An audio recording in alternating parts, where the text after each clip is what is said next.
Hey everyone, this is Kenji López-Alt from Serious Eats, and today we're making shakshuka. Originally from North Africa, but popular all over the Middle East and hipster diners across the country these days. It's eggs that are stewed in a spicy tomato sauce.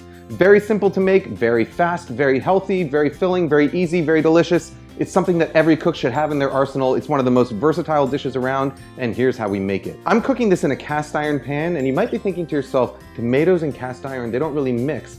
It's actually okay to cook tomatoes in cast iron so long as your pan is really nicely seasoned like this one is. But of course you can also use stainless steel or non-stick or even ceramic or stoneware if you prefer.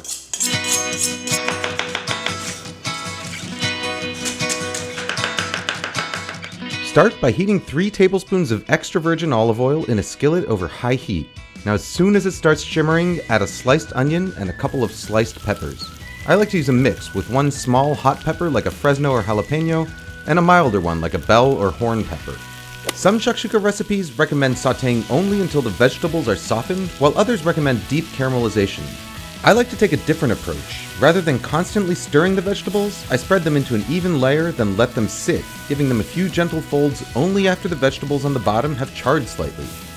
Repeating this process a few times creates a mix of sautéed, caramelized, and charred vegetables that adds complexity to the flavor. Next, I add a couple cloves of thinly sliced garlic and cook, stirring until they're lightly browned. For spices, I only use 2. 1.5 tablespoons of paprika, either Hungarian or smoked paprika will work fine, and 2 teaspoons of cumin. I like the bursts of flavor that whole seeds offer, but you can also use powdered if you'd like. The important part is toasting them in oil to help develop their flavor.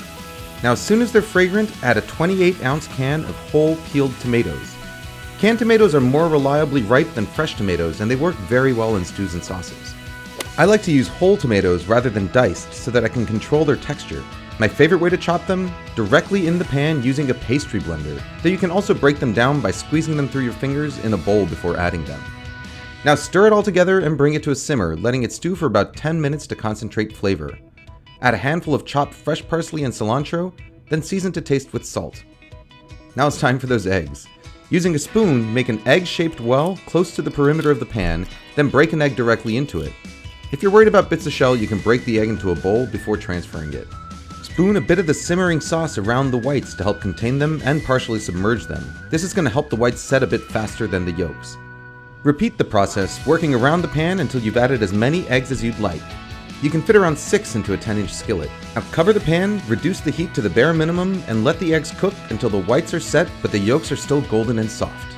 I like to check with my fingertips starting around the 5-minute mark.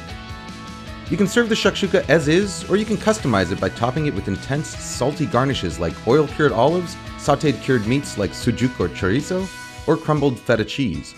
Sprinkle the top with more fresh herbs and we're ready for breakfast. Or dinner, or lunch, or a midnight snack, or whatever you want to call it. Oh, just make sure you don't forget that last drizzle of olive oil.